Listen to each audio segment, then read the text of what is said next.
Well, this is Betting Weekly Premier League show. You with myself, Dan Roebuck, alongside me, Nigel Seeley and Jak Wright. This is the fireside edition of Betting Weekly this week. Nigel, how are you? Profitable weekend, unlucky with Burnley not to get the sweep. Is that a fire? I don't mean, I can't imagine a Talking family of of burn, four Dan. or I'm six, surprised you can sit that close. 4 or 6 getting around that fire. It looks like one of those fake, the things you got on your television. You press a button, and it comes up with a fake fireplace on your TV. Do you know what? It's so warm. I'm gonna have to. I don't think I can last the show. Look at it. Please don't take your shirt off. Look at that. And well, anyway, you live in the dream there in the Airbnb with the log burner, looking very. Where are you? In the Swiss Alps or something like that? I'm in Cheshire.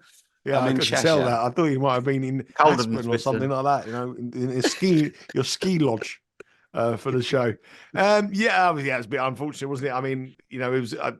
We pretty much called the Arsenal Manchester City game, the Man City Arsenal game, pretty much bang on. All of us, everybody on the channel, sort of said that. Jak was well. The under 2.5 goals was probably a bet in hindsight, plus 105.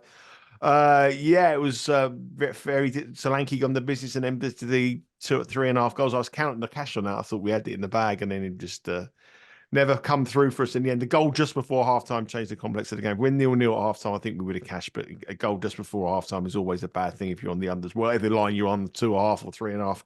So it was a bit frustrating, but it was a little bit of profit for the weekend, so that was quite good. I want to say I'm lucky with your pick on United, Jak, because they scored in the 96th minute, but Brentford's later goal meant it was 1-1. I mean, United were battered, weren't they, really?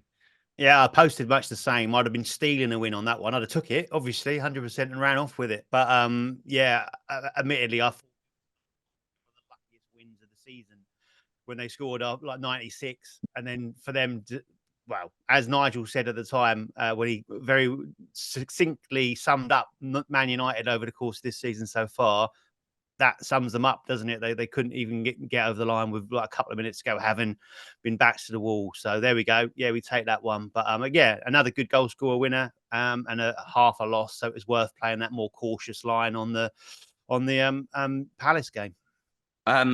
Just before we get into the picks, and I've got to be quick because Stuart's in charge this week. On the YouTube comments, he said that we chatted far too much at the top of the show and with the picks. But just before we get into the selections, Nigel, I mean that United game is Exhibit A for goals backers, isn't it? Here, because 2 years ago, that's 0-0. I mean, goals in the 96th and the 99th minute. This is what's changed this season. That's the best example you're going to get. Well, it's 0-0 or it's 1-0. I mean, the one goal and that'll be it. And the other side will probably be demoralised and not come out and fight for the last 2 minutes. And, especially the underdogs, they were the underdogs. They would think, oh, we've lost 1-0, we played well, we lost 1-0. But there's kind of belief now in every Premier League side that we can get at these teams and they've got goal scorers. If someone told me many years ago in the Premier League that the goals would go up because the strikers are worth 140 million, 120 million, strikers were getting better and the defenders were getting poorer. Whether that's the case, I don't know. But, when you've got someone like Tony up there, every team has a Solanke at Bournemouth, Newcastle, Isaac. There's a lot of players at the bottom, even at the bottom of the tables, who can score the ball in the back of net are international strikers. And so they always have an outlet. So when they go one behind, they've always got to think to themselves, well, 2 minutes ago, we can get something from this. Years ago, they never thought they could. The approach was to go and get a draw, defend, concede in the 95th minute. And then that would be it. So there is a change in thought process now to these teams when they go behind, whether it's in the 94th, 95th, 96th minute. Now they go back again and try to get something from the match. Yeah, 8 out of 10, both teams to score yes at the weekend. We've had 4 minutes. Stuart's going to be going absolutely mad. Let's get some picks here. Newcastle Everton first up for us. This is 2:30 Tuesday. It's a midweek slate, of course. Nigel, Newcastle finding a bit of form. Everton, I just look back, haven't won in 12 in the Premier League. It's shocking form. What's the play here? What do you like? I can't believe the price on Newcastle, personally, honest with you. I think it's a big price. I mean, Newcastle are even money with Bet Rivers to win this game, which I find quite amazing, really, because if you look at Newcastle's home record this season, they've won as many games as Manchester City, 10 matches. Man City at home to, I'm not comparing Newcastle to Manchester City by any means of imagination, but Man City at home to Everton in this current state would be probably minus 450. Even money Newcastle. Now, you might look at the match against West Ham in the midweek and say, well, they conceded 3 and they showed defensive frailties. But I tell you what, 2 goals late on, Harvey Barnes coming on will change the whole dynamic going into this match. St James's Park will be rocking again. The fans will be behind the team that they are in every single match they do play at home. We talk about managers who are under a bit of pressure sometimes at the end of the season. Well, I think Eddie Howe is still under pressure. So he's got to, we talk about teams that may be having a little bit of a come down towards the final ends of the season. I don't think that's going to be the case with Newcastle because the manager's still under a bit of pressure. They score goals for fun is something that that Everton don't do. If you look at Newcastle's last 6-7 home matches, they've scored 6. In 6 of the last 7, they scored at least 2 goals. So they've got goals in them. Barnes has come back. Gordon is out, suspended. Obviously, got a red card in that match. We missed this match, which is a bit of a blow for them. But Isaac is scoring goals as well. Callum Wilson is coming back into the team as well. So you look at that Newcastle side, everywhere you look at it, there's goals. They're the second top goal scorers at home in the Premier League. Only Liverpool have scored more goals than them. And they play an Everton side, as you say, no winning 9. Absolutely dreadful. Cannot find the back of the net. They have not, talk about outlets of teams with a striker. Everton don't have that. They really are lacking the goal ability. They failed to score in 5 of their last 8 road matches.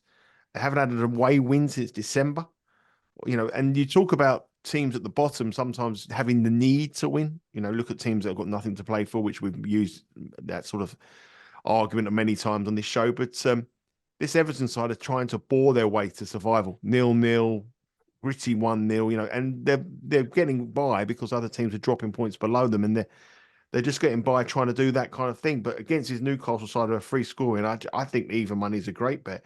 If you look at Everton's goals this season on the road, 15 goals on the road compared to only second lowest. Sheffield United have scored the lowest at 12, and 38 goals I think it was that Newcastle have scored at home, and only Liverpool have scored more. So I'm amazed that Newcastle are even money. I really am. I think if they had lost the match against West Ham, then I think the crowd could be a little bit down on them. But the fact that they've scored those 2 late goals, they go into this match full of confidence, a 4-3 win. I expect more of the same. And I think Newcastle are even money. A team that have got a huge goal threat against a team that is powder puff. There's, I would say they've just got nothing up front, and they really do. They've got nothing really as an attacking force. And I think that extra attacking threat for Newcastle here gives them a huge edge, and I think even money is a great price. They've just been clipped into -107. Very quickly, what's the shortest price you'd go for this one for a play, Nigel? What would you go to? -110, -115, Probably -120? go lower. I'd probably go lower. I'd make them probably about 8 to 11. I think there's probably about -136 to win the match. That's what price I would probably be. But I think anywhere realistically around it down to about -120, I'd bet them. But, anything around even money, I think is too good. Nottingham Forest Fulham is another Tuesday game, 2:30 Eastern, as is that Newcastle Everton game. We're at the City Ground for this one. Forest are favourites here. Jak, since that League Cup exit, we thought Fulham might lose a bit of interest, but they've only lost twice in the Premier League. Forest just the 1 win in the calendar year so far in the top division. What do we like in this one? Yeah, it's a tough one in it to look at, but I'm going for Fulham tie no bet here at -103, which I think is a nice price given what I've seen from Fulham in those recent weeks, even at the weekend. And I took quite a lot of positives from that. I kind of chewed over it a little bit, but when you break it down, they dominated Sheffield United in that game, as you'd expect them to do. But at 3-1 down, you think, oh, here we go. And we talked at length last week, didn't we, about the on the beach sides, and we thought, well, Fulham have kind of shown that there, 3-1 down against Sheffield United, but 86 minutes on the clock, and they came back to take a point from it. And I think if they were checked out, then they certainly could have just gone, let that one meander and take the defeat and move on and go back to looking at their holidays to Dubai and everywhere else around the world. But that was impressive. Silva said he was disappointed because they dominated the game, but took the positives from the fact that they refused to lose. That was his words. 74% possession, 24 shots at goal, 9 on target. And of course, they did score 3 goals, which has kept up their very good goal scoring record at the minute. And of course, another massive positive is the fact they've got Munez now as that goal scorer that they've not had since Mitrovic. We talked about it a lot over the course of the season. And he's scored all those 8 goals, as we mentioned in the last show, in the last 2 months. So into a new month now, of course. So he's going to hope to carry that on and finish the season on a high. It was great to see him kept on right until the end. He hit the post twice during the course of the game. So he's obviously got the faith of his manager going, yeah, look, you're in this good form. We're going to leave you on and we're going to get you to get us out of this and get us something from it. And he did. And what else I liked about it is deep into the game, looked like they were going to lose. He scores a fantastic goal, wasn't it? Bicycle kick from like round about the penalty spot. Rather than going off and celebrating and having the big huddle and the knee slides and all the rest of it, he's raced to the back of the goal, picked the ball out of the net and gone back to the halfway line and say, come on, let's go and get a winner. And I thought that was quite a signal of intent as well, to say that Fulham actually possibly are still looking at gate crashing those higher places. They certainly don't look, on the basis of all that they've checked out. So, yes, fairly poor away form over the course of the season, but looking at the more recent form and stats, I think that we looked at Fulham looked like one of the better sides in that mid-table, certainly at the moment. Only one defeat in the last 4 on the road as well. They scored 8 goals across that process. So we've talked about teams that can score goals will always have a chance, certainly, of getting at least a draw out of a game, looking to probably go on and win. They've won 3 of their last 5 across all venues and beaten some decent sides in that. Man United, Brighton, Spurs across those games. So again, they've put in some decent performances, and they've got a fantastic record against Nottingham Forest. Won 8 of the last 10 meetings between the two sides, including a 5-0 in the reverse. And it was as recently as December as well. So fairly a good recent timeline to draw on to that, to say they've got the number on this Forest side, who are in poor form, as you've already said. That draw against Palace at the weekend, that's no win in 6 for them now, 4 defeats across those games as well. And we talked about their home form last season. We've compared it this season, where it's fallen short and why they're in trouble. Lost 7 of the last 10 at home. So an early goal here for Fulham, and the natives could get a little bit restless at the City ground, and that's a massive swinging factor. So for me, I'm taking Tyno bet, same as the 0 Asian line as well. So we get a full refund if this ends level. But a win, of course, for Fulham gets us the cash at -103. If you fancy Fulham to win the game, +190 incidentally. Burnley Wolves next up for us. This is again Tuesday, a little bit later at 2:45. Burnley +175. Wolves are favourites, +150, but it's almost a pick'em contest. We suggested, Nigel, that Burnley had turned a bit of a corner last week, and you mused about just playing them on the Asian line, which would have been a winning bet. Obviously, your unders bet was unlucky. Stays 11 versus 11. They might have even won the game at Chelsea. What do we like here in their game against Wolves on Tuesday? Well, I think Burnley are doing all right at the moment. I mean, I know they've had defensively, they're terrible. They're about as much use as a chocolate fire guard in front of that roaring fire there, their defence. But they're absolutely, I mean, defensively, that's their big problem. Obviously, made the bold decision to change the goalkeeper, as we touched last time, and it seemed to have worked a little bit. But they showed a huge amount of spirit against Chelsea. I mean, a huge amount. Again, you know, another match, late goal, 2-2. They were 2-1 down against Chelsea. Most people drop their heads, but they think we'll go again. This is the way that these teams are now in the Premier League. You keep going. They don't think that defeat is out of the question. They always know there's goals. I think they think their defences are vulnerable this season in the Premier League. It doesn't matter who it is. If you have a go at them, you've got a chance. They should have beat West Ham. There's another 2-2 draw. They beat Brentford in the last home game. So the last 3 matches, they've done well. They've done really well. And I'm telling you what, you talk about like teams at the bottom. I mean, a lot of people look at Burnley saying they're one of the worst teams in it, conceding goals. But if they can get, this is a huge, huge match for them. If they can get something from this, the next match they have is Burnley. They play Everton. Burnley play Everton. And if they can beat Everton, they're only 1 point behind Everton. That's if they win this, obviously. There's a lot of things that will go for them. But they've got Sheffield United to come. They've got Nottingham Forest at home on the final day of the season. They're, you know, I'm not saying they will completely, and I'm not saying they're a bet or anything. I'm not saying they're going to survive, but they're not a certainty as some people, those odds will suggest. And this, they're not detached. It all hinges on this match, I think. I think if they can win this match, it will be absolutely massive for them. And I think they'll come in it fired up with confidence. I think after that Chelsea performance, I believe that they'll come here. And the jury's out really on Wolves. And, you know, I've said it many times about teams that you want to fade who've got nothing much to play for. And I still stand by that. I mean, I've got a couple of them wrong, teams concentrating the FA Cup and stuff like that. But I still stand by that rule. There's a lot of teams that just come to this part of the season who really don't have anything to play for.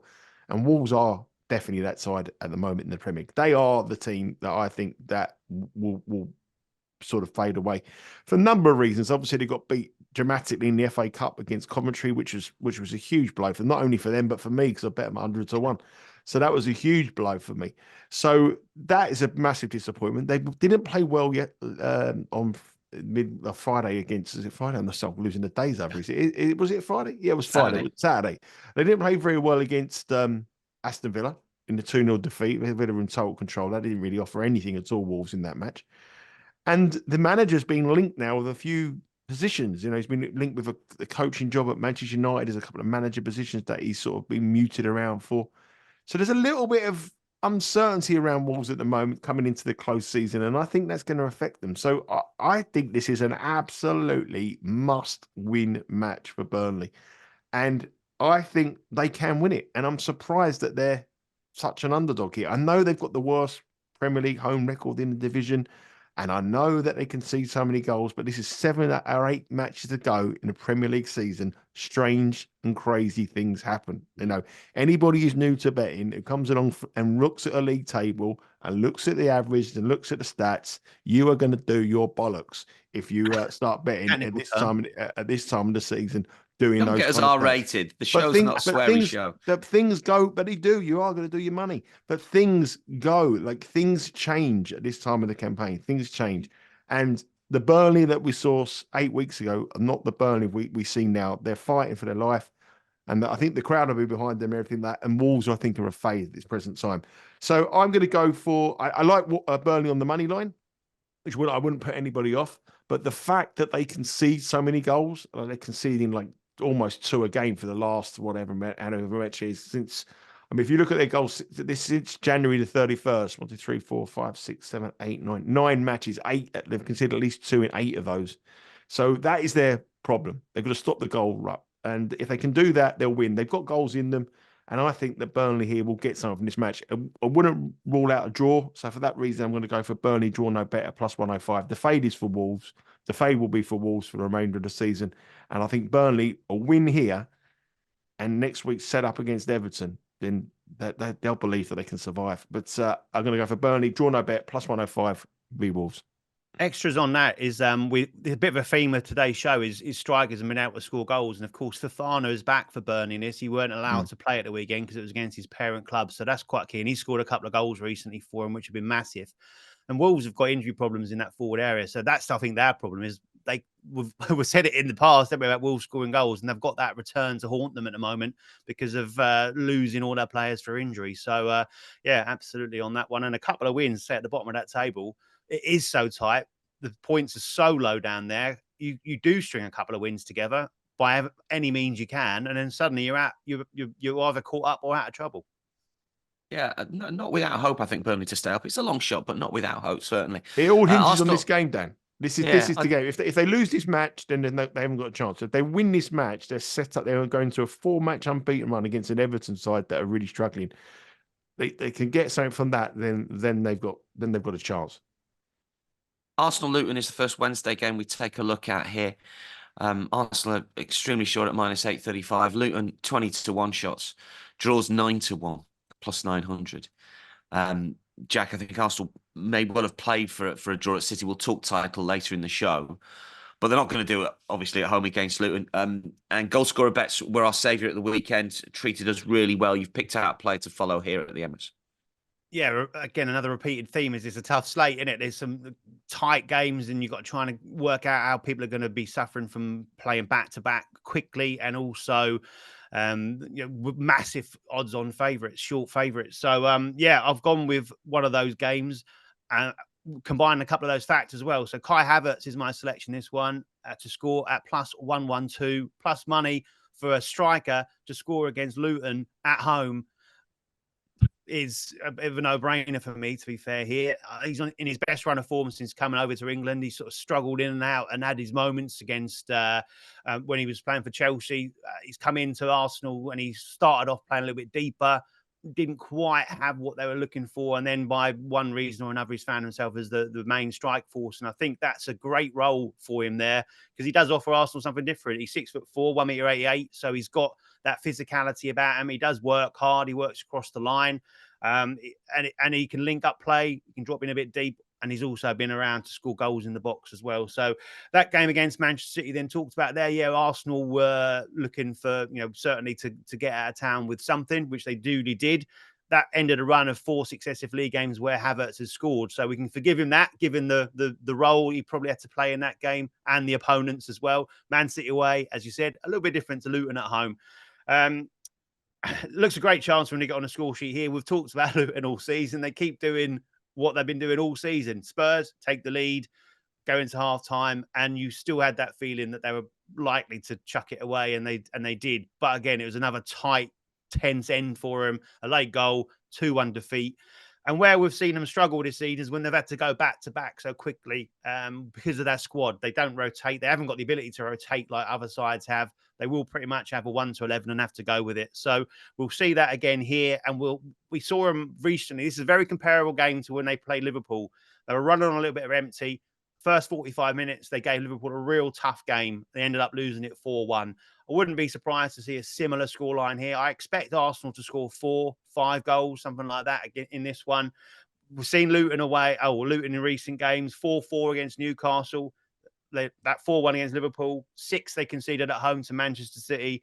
3-2 against Villa. 4-3, having been 3-0 up in the first half against Bournemouth. So, again, a reoccurring theme with them. They are conceding a lot of goals at the moment. And obviously, up until this weekend, Arsenal were one of, if not the most prolific strike forces, certainly in 2024, and Havertz has been a part of that. So one of the things levelled at Havertz, I think, over the course of his time in England certainly has been that he was wasteful, missing lots and lots of chances. Quick comparison, we've talked about XG before, expected goals. He's running pretty much exactly where he should be on his expected goals. He's expected to have scored 8 goals this season, and he has done. And I say 4 of those have come in his last 5 league games. So he's in good form, confidence. He scored on international duty as well. Massive thing for a striker, especially for someone like Havertz. Expect Arsenal, given how tight this title race is, goal difference could come and be very crucial. So no foot off the gas in this one. Goals against Luton to be had. Havertz to get at least one of them at plus 112. Big price that. I was sort of half surprised he plays up front when Jesus started the weekend, but Jesus played on the left-hand side as well. So it stands to, I think it's a really good bet, plus money for Arsenal's main man. At the minute, that's Arsenal-Luton on Wednesday. Also on Wednesday, Brentford against Brighton, 2:30 Eastern time again. Brentford just about favourites here. Nigel plus 155, Brighton plus 163, draw plus 275 as we speak. This is Tony Bloom versus Matthew Benham. For those that don't know, these two former colleagues and very, very good betters in their day. Don't know if they still have a bet these days, but very good, weren't they, Nigel? I don't know if you want to explain to listeners and viewers if they don't know who these two gentlemen are. Of course, they own Brighton and Brentford respectively. Yeah, they basically were the founders kind of the goal XG. They were the guys who bet the Asian handicap many years ago, and they made their fortunes from gambling and sports betting and particularly football betting. And then Tony Bloom managed to buy Brighton Football Club, and Matthew Benham done the running ball system and decided to buy Brentford Football Club, and they based their whole strategy on players on analytical, and they sort of set that. If you look at the two, how they run the football club, it's how a football club should be run. Both of them, they've done a brilliant job, and sort of Tony Bloom was the founder of it, and Matthew Benham's come on, and I don't think there's much love lost between the two of them. There's anymore. not now, so, is there? No. So I think this is a match that I always usually buy the bookings in this match, because it's a sort of a match that nobody realizes that, how much sort of between the two owners of the clubs won't like to lose at this match. And unfortunately now the bookings markets in some states, we can't do it with Bet Rivers because it's sort of banned. But I'm looking for other markets. I think this is against the norm really on the current. I know Brentford are in a bad run. They haven't won in 7, but they're on the back of a brilliant performance against Manchester United. They did everything right in that game apart from put the ball in the back of the net. But Brighton, equally, I thought Brighton played well against Liverpool. I mean, they scored a great goal early on. They played really, really well. One of their best performances on the season. But their road form in recent weeks has been absolutely shocking, and they've been getting absolutely thumped as well. 4-0 at Luton and some other heavy defeats as well. But I just think this is a good matchup for Brighton. I quite like Brighton here. I think Brighton are a much better team. I think they've got an excellent manager who's obviously been linked with the Liverpool job. I think the reason why their slump is because probably that his eyes have been distracted to that job. I also think he's worried about he hasn't signed a contract yet, has he, as a manager, De Zerbi? And I think it's all about what's going on at Liverpool rather than what's going on at Brighton. But I think this is the kind of match that brings them right back down. This is a must. You mustn't lose this match. I'm certain that Tony Bloom will say this is a match that you want to win. And I think it'll be a fiery encounter. And I just think with the sort of the history between the two owners and the fact that Brighton, both of them coming on back of good performances, I don't think Brentford have concerned that their terrible form, what they've shown coming into this, into the Manchester United match on its head, with just one decent performance. You can be critical of them and say they should have scored and they should have scored more chances. Would a fully focused Tony have put some of them chances away that he had? I don't know. But I'm edging towards Brighton here. It's a bit risky. It's a bit risky in terms of the league position, and there's not really much of an argument you could make in it. If you go through all the Brighton statistics and their performances so far, you'd be saying, well, you can't really bet them. But just what goes on behind the scenes here, and knowing that like how important this match is to Brighton, I'm going to go for Brighton to edge this. I wouldn't be surprised to see a goal scoring draw. I would expect goals. The goal line is 3.5, which you would expect to be in this kind of match. But I think that Brighton are the better team. I think Brighton deserve to be a little bit more respected in the market. I'm just checking the price here because the line on the money line has changed, but it was -105 for us. Yeah, it's still -105. Surprisingly, really, because it's -105 on the draw no bet, but we're the underdogs on the money line. So yeah, I'm going to go for Brighton here on the draw no bet, which is again in the Asian handicap to push. If it's a draw, we get the money back, but I think Brighton will probably edge it. And I expect a fully motivated performance from Brighton compared to some of those abysmal road matches that we've seen in the last couple of months. That is Brentford Brighton on the Wednesday, 2:30. One more game to preview, then we will have a look at the title odds for you before we wrap things up. This is Liverpool Sheffield United, which is a Thursday game, 2:30 Eastern on Thursday at Anfield. Liverpool ridiculously short. Sheffield United 25-1 to win at Anfield. I still think that Sheffield United are gonna win one game and this surprise everyone, a massive prize. I don't think it's going to be this game, but they're going to do something. I want to try and get with them on an Asian line, not against Liverpool. And this is one we've talked about this a bit, boys, about anytime goal scorer versus first goal scorer. The over and under line here, Jack, is 4.5. I mean, it's just ridiculous. Yeah. Over 4.5 plus 130, under 4.5 minus 165. I mean, this is set up for goals. Hopefully, it will deliver because you picked out a goal scorer for us. -2 over 2.5 is -500. That's insane. Yeah, that the shortest. That must be the shortest price we've seen for an over 2.5 for a Premier League game. For a Premier League game, it's got to be. Yeah, I mean, it's just. Yeah. Sorry, I know Jack's going to come on to the match here. Well, I mean, Liverpool don't. I know it sounds. It's the chasing pack that have to go into the goals. Liverpool just have to keep winning. Yeah, so Liverpool. You've won the unders. It. Yeah, but Liverpool don't have. If Liverpool win 1-0. It doesn't matter. It's up to the chasing pack. It's goal score. But is goal difference a thing? I don't think they look at Arsenal's goal difference and think, if Liverpool keep winning, it's irrelevant, isn't it? True. Liverpool's got to win the match. True. They're in the box seat. They don't have to win 6 or 7. It's the ones that the chasing pack that have to keep winning. True. Jack, what's the pick? Yeah, I still think they'll want to put a number on Sheffield United here and get some safety net as such. If they drop a game, there's 2 points in at the top in there. So I'll go with Luis Diaz here, -110. This is a very similar theme to the Arsenal one. This is obviously Sheffield United they're taking on here. Another come from behind win for Liverpool at the weekend. They just keep doing it. It's incredible. It's as if they want a challenge, really. And it's like, you go and score, and then give us, we'll come and fire at you. And boy, do they fire at you. Like 30 shots again from Liverpool across the game. It just seemed like the Alamo. It was absolute carnage. It was shot after shot after shot. And Diaz obviously got the equaliser in the first half, and then Mo Salah with the winner in the second half. Although Diaz did have another one disallowed, marginal offside via VAR, wasn't it? So it could have been more comfortable than it was. But we know what we get for Liverpool, especially at Anfield. They are absolutely an incredible, irresistible force there. 111 of the last 14 league games this season. They've scored 38 goals across that period this season at Anfield. 3 or more goals in 10 of those games, which is an incredible stat to reel off the fact that they are just scoring so prolifically there.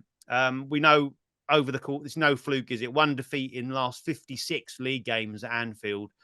So a truly incredible record where they scored 140 across those games. So it just goes to show that over such a long period of time, this is no fluke, this is no golden patch. This is literally how it is. And they've won the last 6 against Sheffield United. No surprise there. They've won that 6 games by an aggregate of 13-1.